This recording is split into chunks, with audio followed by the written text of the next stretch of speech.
हरे कृष्णा।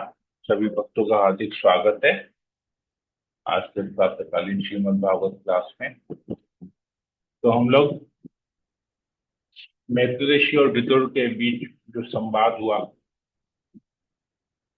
उसके बारे में हम लोग पढ़ रहे हैं। तो किस प्रकार भगवान सृष्टि करते हैं मैत्री ऋषि बता रहे हैं। और अभी विराट रूप के बारे में भी बताएंगे। विराट रूप का डिस्क्रिप्शन हम पहले भी पढ़ चुके हैं दूसरे अध्याय में, जब सृष्टि होती है। तो इसके बारे में भी हम पहले पढ़ चुके हैं, तो इसको हम लोग स्पीड में कर लेंगे। इसमें ज्यादा समझने का कुछ है नहीं, रेपिटेशन है पहले की तरह। और बहुत सारी बातें आप पढ़ेंगे तो देखेंगे बहुत सारी चीजें हम लोग ऑलरेडी पहले पढ़ चुके हैं। मंगलाचरण कर लेते हैं। ओम ज्ञानतिमिरान्धस्य ज्ञानांजनशलाकया चक्षुरुन्मीलितं येन तस्मै श्री गुरुवे नमः। नमो विष्णुपादाय कृष्णप्रेष्ठाय भूतले श्रीमते भक्तिवेदांत स्वामी नामिने नमस्ते सरस्वती देव गौरवाणी उच्चारिणे विशेष प्रदेशकारिणे। जय श्री कृष्ण चैतन्य प्रभु नित्यानंद श्री अद्वैत गदाधर शिवसादि गौर भक्तवृंद। हरे कृष्ण कृष्ण कृष्ण हरे हरे हरे राम चरण की जय। ओम नमो भगवते वासुदेवाय। ओम नमो भगवते वासुदेवाय। ओम नमो भगवते शिवाय। श्रीमद् भागवतम तीसरा स्कंद अध्याय 6 विश्व रूप की दृष्टि। मैत्री ऋषि ने कहा, इस तरह भगवान ने महत तत्व जैसी अपनी शक्तियों के संयोग न होने के कारण विश्व के प्रगतिशील सृजनात्मक कार्यकलापों के निलंबन के विषय में सुना। गोपाल जी लिखते हैं, भगवान की सृष्टियों में किसी तरह का अभाव नहीं है। सारी शक्तियां वहां ही प्रसुप्त प्रसुप्त अवस्था में रहती हैं, किंतु जब तक भगवान की इच्छा न से उनका संयोग नहीं हो जाता तब तक कोई प्रगति नहीं हो। सृष्टि के निलंबित प्रगतिशील कार्य को भगवान के निर्देशन द्वारा ही पुनर्जीवित किया जा सकता है। तो जब तक भगवान का आदेश नहीं होगा कोई भी कार्य प्रारंभ नहीं होगा। तब परम शक्तिशाली भगवान ने अपनी बहिरंगा शक्ति देवी काली सहित 23 तत्वों के भीतर प्रवेश किया, क्योंकि वे भी भिन्न विभिन्न प्रकार के तत्वों को सम्मिलित करती हैं।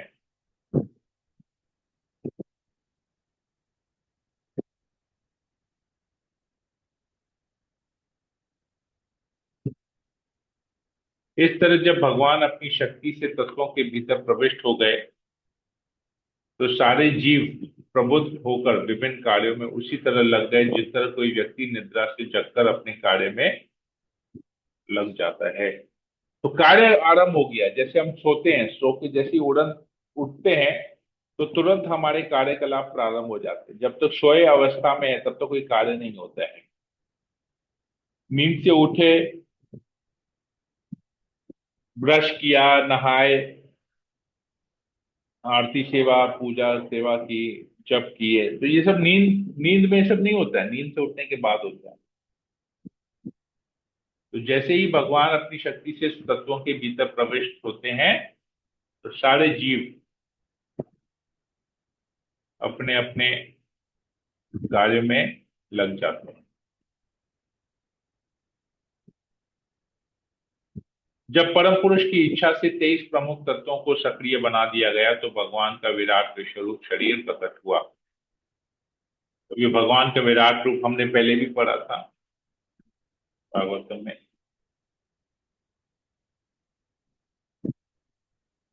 ये एक रिवीजन हो जाएगा हम लोगों के लिए। जो ही भगवान ने अपने स्वांश रूप में विश्व के सारे तत्वों में प्रवेश किया त्यों ही वे विराट रूप में रूपांतरित हो गए, जिसमें सारे लोग और समस्त जड़ तथा चेतन सृष्टियां टिकी हुई हैं।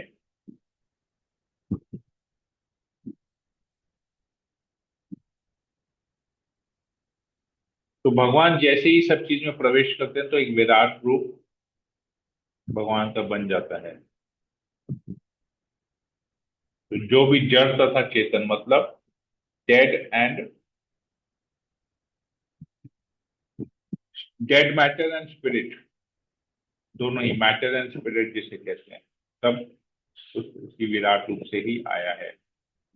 विराट पुरुष जो हिरण्यमय कहलाता है, ब्रह्मांड के जल में 1000 दैवी वर्ष तक रहता है रहा, और सारे जीव उसके साथ शयन करते रहे। 1000 दैवी वर्ष मतलब भगवान ब्रह्मा जी का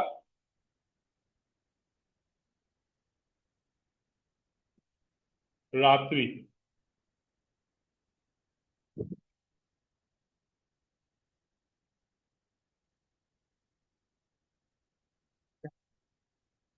जिसमें 1000 चतुर्युग होते हैं, तो सोए थे। विराट रूप में महत तत्व की समग्र शक्ति ने स्वतः अपने को जीवों की चेतना, जीवन की क्रियाशीलता तथा आत्म पहचान के रूप में विभाजित कर लिया, जो 1, 10 तथा 3 में क्रमश को विभाजित हो गए।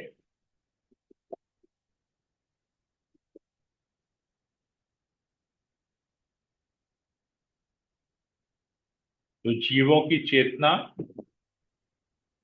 जीवन की क्रियाशीलता तथा आत्म पहचान। तो जीवों की चेतना मतलब कॉन्शियसनेस, जीवन की क्रियाशीलता मतलब जो 10 ज्ञान इंद्रियां, जो 5 कर्म इंद्रियां और 5 ज्ञान इंद्रियां मिला के 10, और आत्म पहचान मतलब मन बुद्धि अहंकार। ठीक है, ऐसे भगवान ने।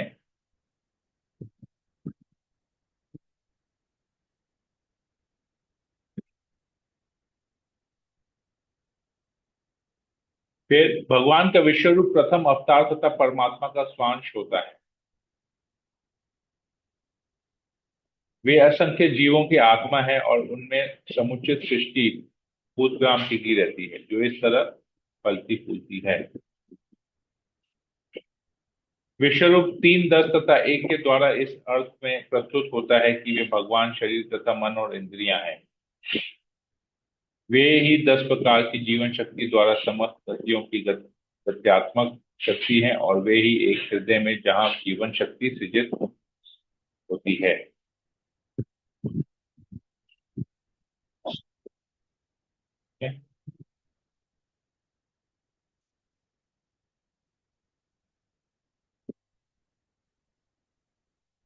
शरीर, मन तथा इंद्रियां।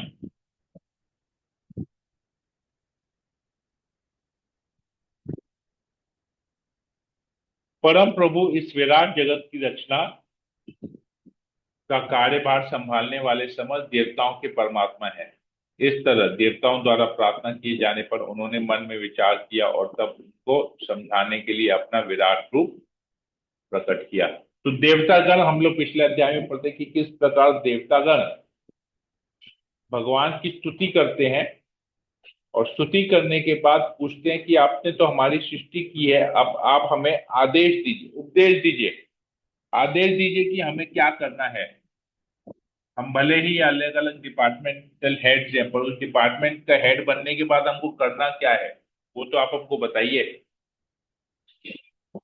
जैसे कोई भी व्यक्ति अगर किसी पदवी पे इलेक्ट किया जाता है कि अब से आप इस पदवी को संभालेंगे, तो इस पदवी को संभालने का मतलब क्या, उस पदवी में रह के हमको क्या सेवाएं करनी है, वो हमको पता होना चाहिए।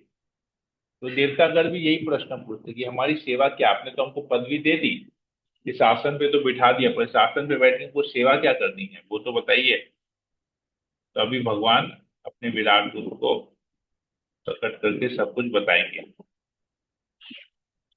मैत्रेय ने कहा, अब तुम मुझसे यह सुनो कि परमेश्वर ने अपना विराट रूप प्रकट करने के बाद किस तरह से अपने को देवताओं के विविध रूपों में विलग किया।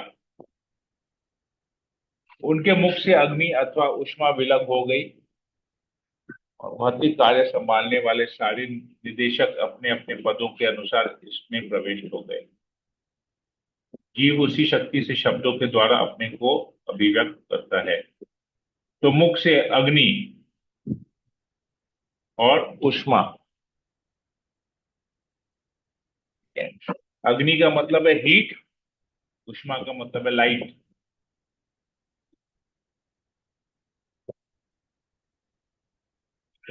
और उसी से शब्द भी आए, मुख से।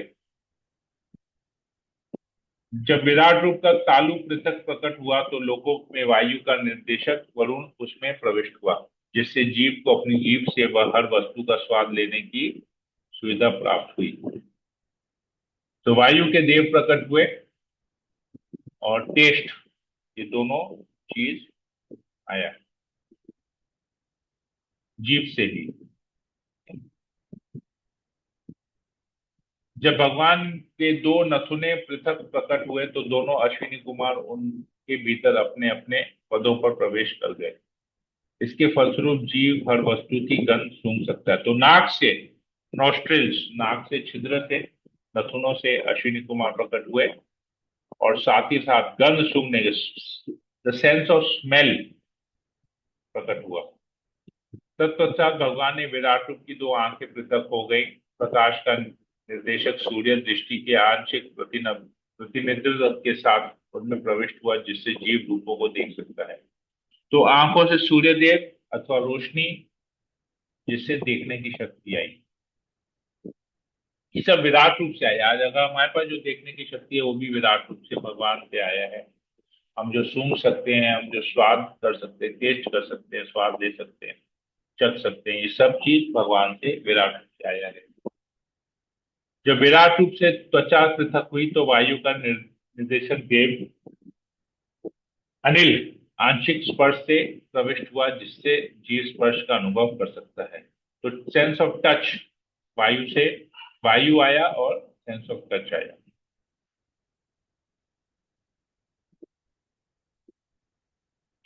विराट रूप से जब कान प्रकट हुए तो सभी दिशाओं के नियंत्रक देव श्रवण तत्वों समेत में प्रविष्ट हो गए, जिससे सारे जीव सुनते हैं और ध्वनि का लाभ उठाते हैं। जब चमड़ी की पृथक अभिव्यक्ति हुई तो अपने विविध अंशों समेत संस्पर्श नियंत्रक देव उसमें प्रविष्ट हो गए। इस तरह जीवों को स्पर्श के कारण खुजलाहट तथा प्रसन्नता का अनुभव होता है। खुजली करते हैं ना तो कभी इरिटेशन होता है, और खुजली करते कभी गुदगुदी होती है। तो गुदगुदी में लोग हंसते हैं, और जब खुजली करते तो लोग परेशान होते हैं। थोड़ा सा या राहत मिलता है खुजलाने के बाद। तो ये सब आया है भगवान के चमड़ी से। विराट रूप के चमड़ी से आया है।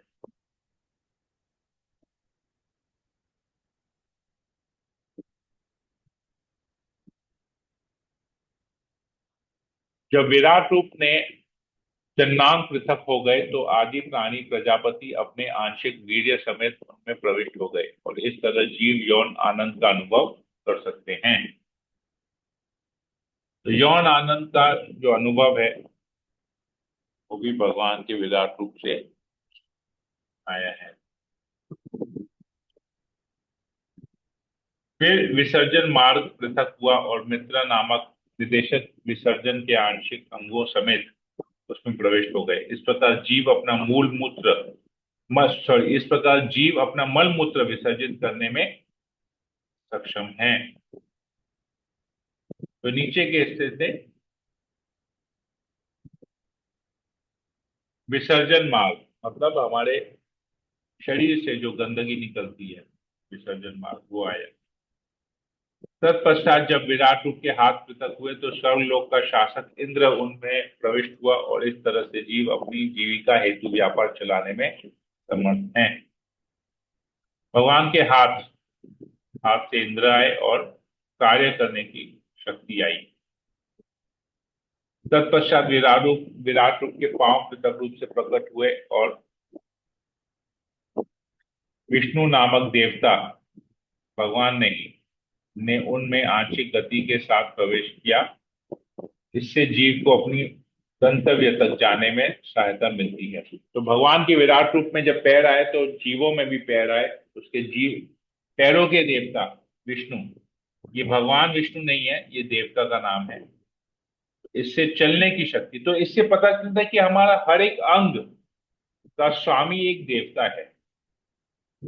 और उस और वो देवता भगवान से प्रकट हुए, भगवान के विराट रूप से प्रकट हुए हैं। जब विराट रूप की बुद्धि पृथक रूप से प्रकट हुई तो वेदों के स्वामी ब्रह्मा बुद्धि की आंशिक शक्ति के साथ उसमें प्रविष्ट हुए, और इस तरह जीवों द्वारा बुद्धि के ध्येय का अनुभव किया जाता है। तो बुद्धि के देवता ब्रह्मा जी है। तो हम जो भी कुछ सीखते हैं समझते हैं वो ब्रह्मा जी की कृपा है।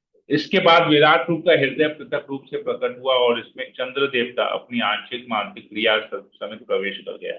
इस तरह जीव मानसिक चिंतन कर सकता है। तो हृदय प्रकट हो रहे हैं, चंद्र हृदय के स्वामी है, या तो कहा जाए मन के स्वामी वो है। तत्पश्चात विराट रूप का भौतिकतावादी अहंकार पृथक से प्रकट हुआ और इसमें मिथ्या अहंकार के नियंत्रक रुद्र ने अपनी निजी आंशिक क्रियाओं समेत प्रवेश किया, जिससे जीव अपना लक्ष्य कर्तव्य पूरा करता है। तो मिथ्या अहंकार के देवता कौन है? रुद्र है, नियंत्रक देवता रुद्र है। तत्पश्चात जब विराट रूप से उसकी चेतना पृथक होकर प्रकट हुई तो समग्र शक्ति अर्थात महत्त्व अपने चेतन अंश समेत प्रविष्ट हुआ। इस तरह जीव विशिष्ट ज्ञान की अवधारण करने में समर्थ हुआ। तो ज्ञान ज्ञान के देवता है यहाँ पर।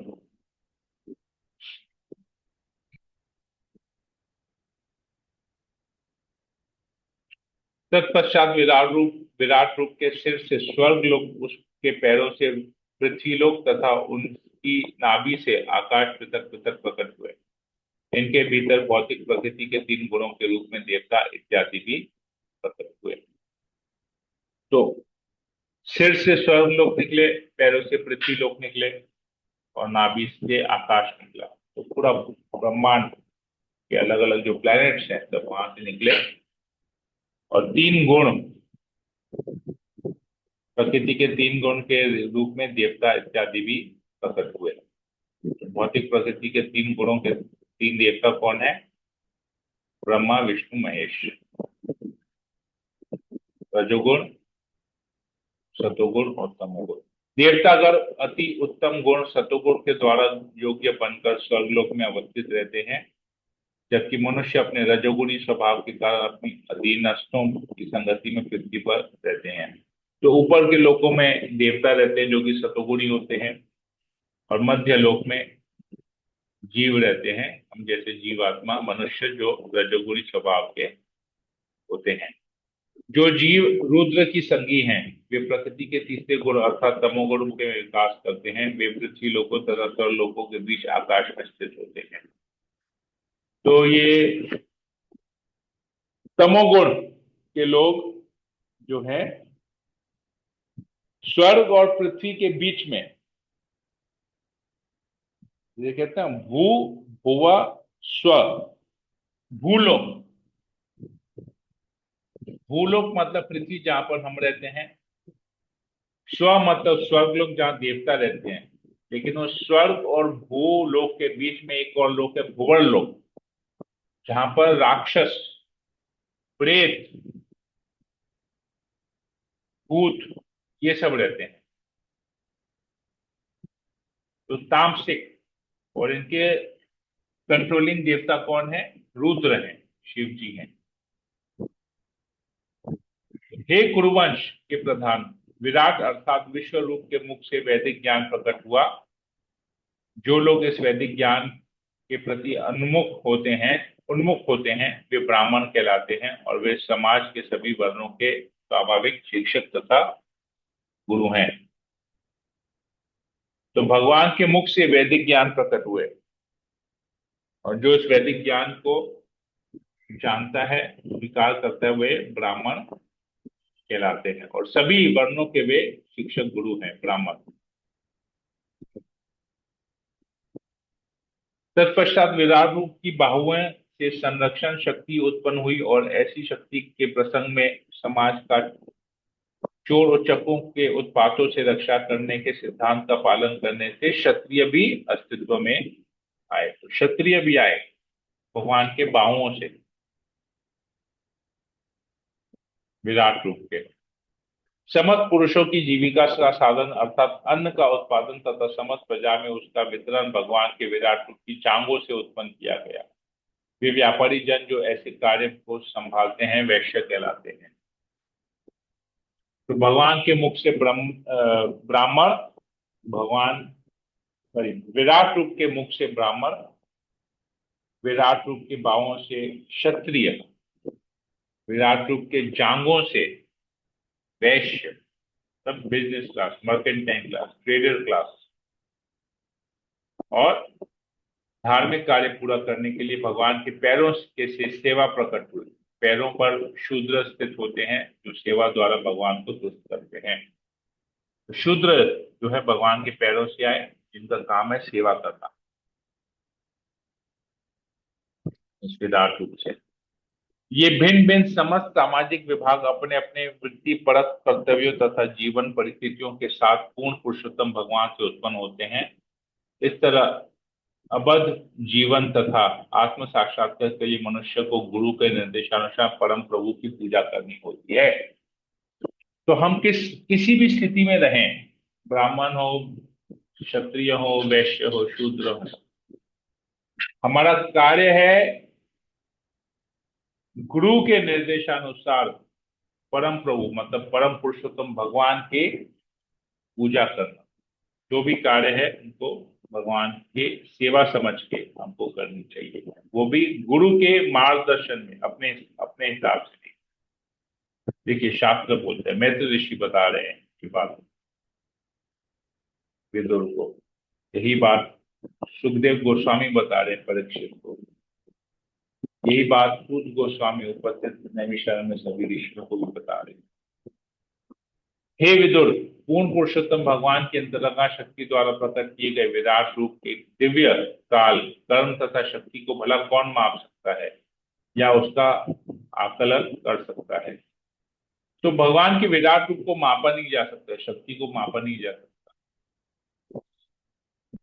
भगवान के काल को, समय को भी मापा नहीं जा सकता। ये सब दिव्य है। भौतिक जगत में मेजरमेंट आता है, आध्यात्मिक जगत में या आध्यात्मिक रूप में वो अनलिमिटेड होता है, उसका कोई मेजरमेंट साइज कुछ नहीं होता है। अपनी असमर्थता के बावजूद मैं अपने गुरु से जो कुछ सुन सका हूं तथा जितना आत्मसात कर सका हूं उसे अब शुद्ध वाणी द्वारा भगवान की महिमा के वर्णन में लगा रहा है, अन्यथा मेरी वाक्य शक्ति अपवित्र बनी रहेगी। तो ये बहुत इंपॉर्टेंट पॉइंट यहां पर बता रहे हैं मैत्री ऋषि विदुर को। मैत्री ऋषि कहते हैं कि मेरा जो जीव है, मेरा जो वाक्य शक्ति है, मतलब मेरी जो बोलने की जो क्षमता है, वो अपवित्र है। क्योंकि अगर मैं भगवान की कथा नहीं करता तो भगवान की कथा के अलावा जो भी बोलता हूं वो अपवित्र है।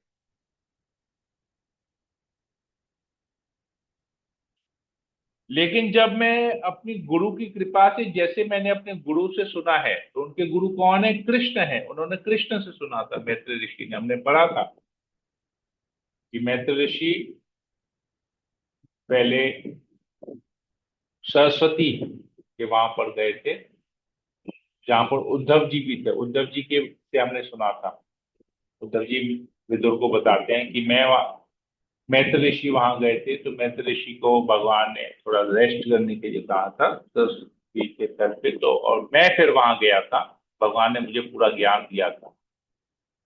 फिर मेरे बाद मैत्री ऋषि को ज्ञान दिया, तो मैत्री ऋषि मेरे से श्रेष्ठ है, तो तुम उनसे जाके ज्ञान लो, ये विदुर को बताते हैं। तो मैत्री ऋषि यहाँ बता रहे हैं कि मैंने अपने गुरु से जो भी कुछ सुना है, जो भी कुछ समझा है, जो भी कुछ आत्मसात मतलब रियलाइज किया है, अब मैं उसी से ही भगवान की महिमा का वर्णन कर रहा हूँ। तो ये जो मेरी शक्ति है ये मेरे गुरु से, भगवान से आई। भगवान के अलावा अगर मैं कुछ भी बोलूंगा तो वो बेकार है, यूजलेस है, कोई कार्य का नहीं। मानवता का सर्वोच्च सिद्धिप्रद लाभ पवित्र कर्ता के कार्यकलापों तथा महिमा की चर्चा में प्रवृत्त होना चाहिए। ऐसे कार्यकलाप महान विद्वान ऋषियों द्वारा इतनी सुंदरता से लिपिबद्ध हुए हैं कि कान का असली प्रयोजन उनके निकट रहने से ही पूरा हो जाता है। तो भगवान के कार्यकलाप, भगवान की महिमा पवित्र करने वाली है। तो अगर हमको अपने कानों का प्रॉपर यूटिलाइजेशन करना है, असली प्रयोजन, अगर कान का असली प्रयोजन करना है तो हमको साधुओं के संग में, भक्तों के संग में, जो कि भगवान के जो शुद्ध भक्त हैं, उनकी वाणी को, वो जिस प्रकार भगवान की महिमा का गुणगान करते हैं, उस वाणी को सुनकर, सुनना चाहिए। तभी हमारे कानों का असली प्रयोजन, प्रॉपर यूज होगा। नहीं तो हमारे जो भी हम सुनेंगे वो सब बेकार है। कहने का अर्थ है कि हमको कान को शुद्ध भक्त के मुखावरिन से भगवान की कथा को सुनने में ही लगाना चाहिए, बाकी सब बेकार है। तो जो रियल यूटिलाइजेशन कान का है वो भगवान की कथा शुद्ध भक्त के मुंह से, जिस किसी से मुंह से नहीं, शुद्ध भक्त के मुंह से आपको सुनना चाहिए। आगे कहते हैं, हे पुत्र, आदि कवि ब्रह्मा 1000 दैवी वर्षों तक परिपक्व ध्यान के बाद केवल इतना जान पाए कि भगवान की महिमा अचिंत्य है। तो ब्रह्मा जी ने भी 1000 वर्ष तक तपस्या की, उसके बाद भगवान प्रकट हुए और उनको ज्ञान दिया। 1000 दैवी वर्ष तक तपस्या करने के बाद ब्रह्मा जी को क्या पता चला?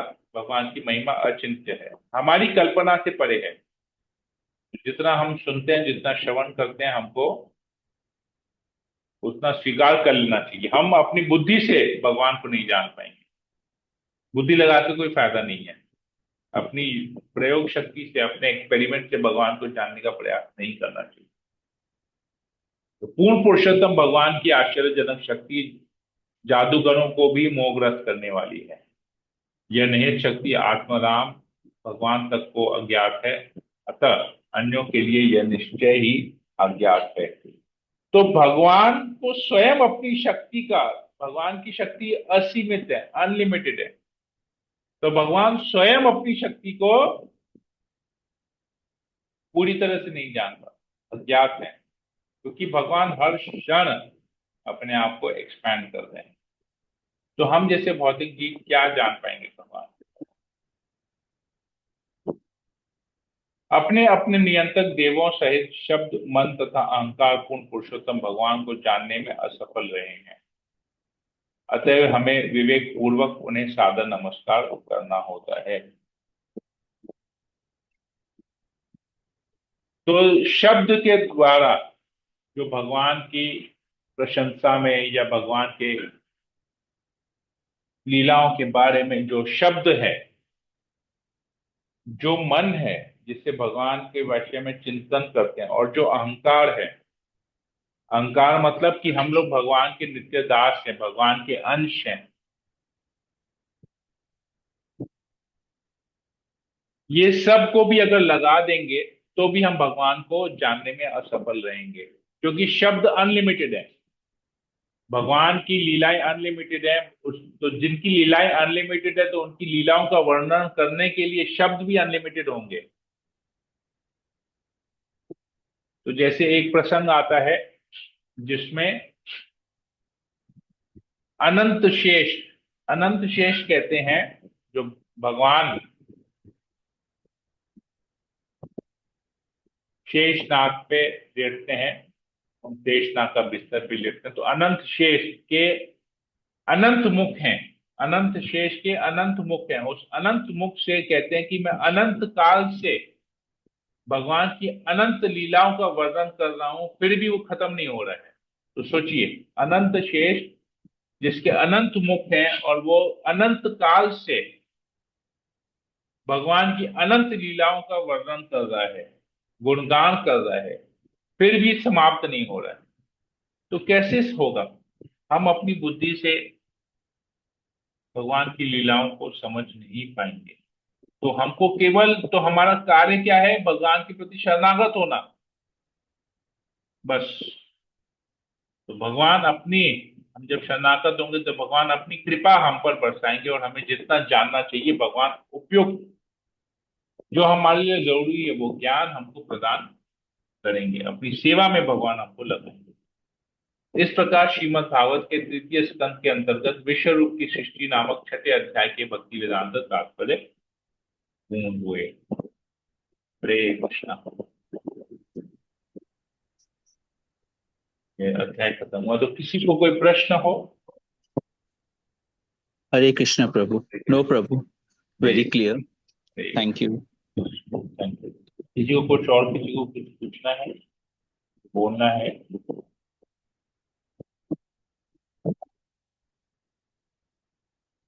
हरे कृष्णा प्रभु जी, दंडवत प्रणाम। इतना कुछ प्रभु जी भगवान के विराट रूप में उनके शरीर के अंदर से इतना सारा कुछ है जो हम लोग अपने इमेजिनेशन में भी नहीं कर सकते, क्योंकि हम लोग तो सोच सोच के ही उनकी वो होता है कि हम लोग क्या देखेंगे और क्या समझेंगे। तो उनकी, हमारी तो उनकी सोच से भी परे है वो सब चीजें। हरे इसलिए कृष्णा। कहते हैं ना, शरणागत हो जाइए बस, और ज्यादा माथा लगाने का जरूरत नहीं है, ज्यादा वही है। ज्ञान लेने का जरूरत नहीं है, शरणागत हो जाइए बस। जो हमको चाहिए हम्म। भगवान अपने आप को दे। वो तो दे ही रहे हैं प्रभु जी, ज्ञान जो दे रहे हैं वो सबसे बड़ा उपहार और क्या है। हरे कृष्णा प्रभु, धन्यवाद। और हरे किसी कृष्णा को प्रभु जी, दंडवत प्रणाम। प्रभु, इससे ये पता चल रहा है कि प्रभु की मतलब है हम लोग अपना दिमाग लगाने से कुछ नहीं होने वाला है। सब दिमाग फट जाएगा लेकिन कुछ घुसेगा नहीं अंदर में। सब भगवान के सानिध्य से ही हो रहा है। हम लोग माने बस उनके कठपुतली हैं, माने जैसे वो बोले वैसे हम लोग करना चाहिए। और हरे इसमें कृष्णा। क्लियर बताते ना कि एक गुरु के आदेश से, गुरु के मार्गदर्शन में सब कुछ करना चाहिए, ये तो जी, संभव नहीं है। हर चीज में भगवान का ही कृपा होता तो होता है, राइट। हम लोग कुछ कर ही नहीं पाएंगे। हम्म। हरे कृष्णा प्रभु, दंडवत प्रणाम। राजू प्रो, ईशान इंद्रा माता जी, और किसी को पूछना है? नहीं प्रभु जी, क्लियर है। हरे कृष्णा। ठीक है, फिर हम सेशन को यही एंड करते हैं। हरे कृष्णा कृष्ण कृष्ण हरे हरे, हरे राम राम राम हरे हरे। वंशाकल्पतरुभ्यश्च कृपा सिन्धुभ्यश्च पतितानां पावनेभ्यो वैष्णवेभ्यो समेत भक्तविंद की जय। श्रील प्रभुपाद की जय। ग्रंथराज भागवतम की जय। हरे कृष्ण। हरे हरे कृष्णा।